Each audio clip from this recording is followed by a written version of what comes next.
About having National Guardsmen or women driving trucks? The answer is yes, if we can't move to increase the number of truckers. What's going on with truckers? So there's a lot of subscribers that are not truck drivers, and I'm finding that out. They're looking for information about trucking, especially trucker shortage. I do the bunny ears because there is no trucker shortage, okay? I'm letting you guys know right now, the bottleneck is at the ports, it's overseas, but it's not the truck driver, all right?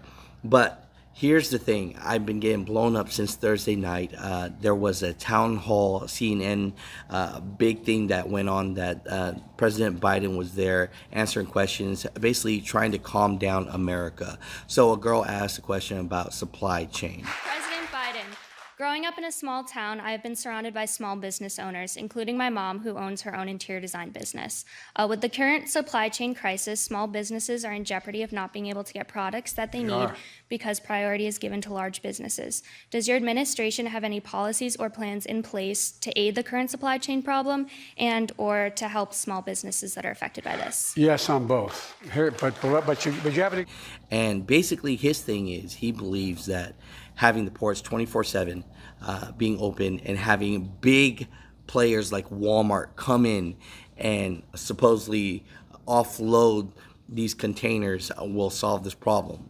I was able to go to the private ports with 40% of all products coming into the United States of America on the West Coast go through Los Angeles and what am I doing here? Is it Long Beach? Long Beach, thank you. Met with all their major customers, the Walmarts of the world and all the rest. There are like 70 ships waiting out there unable to get unloaded. And because not always the longshoremen don't always get along with the business folks in there, I have a relationship with them, and I brought them together and I said, you got to be open 24/7. And then at that point, Anderson Cooper asked, well, if we are in a state of emergency, would you call the National Guard? And he said, yes, he would call the National Guard. Would you consider the National Guard to help with the supply chain issue? Absolutely, positively. So would you consider the National Guard for trucking, because there's a lot of problems with not enough truck drivers right now? That's why what we're doing now. Do you have a timetable for that? Well, I have a timetable to.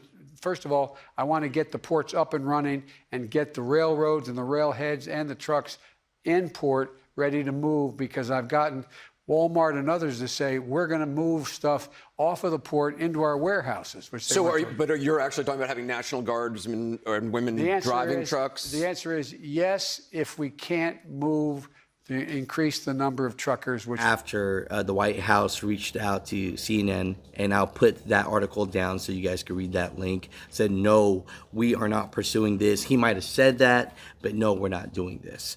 So everyone was freaking out. People were calling me like, oh, are they bringing in the military, to help offload these containers? Are there going to be a bunch of National Guard truck drivers now helping truck drivers out? And the answer is no with that. Really what he was trying to do was he's just trying to push his infrastructure bill, because he says that he's putting in $17 billion to the ports to expand. My infrastructure plan, there's $16 billion for port expansion. We have to be able to move things along. And so the whole time, every time someone brings up supply chain, he brings up infrastructure bill. So he's just pushing his own narrative. But I want to let the American people know, don't be alarmed. There is no trucker shortage. And no, even though he said that he would deploy the National Guard, to jump in these trucks and help out these truck drivers, he's not doing that, okay? Sometimes people say things, but they don't mean them.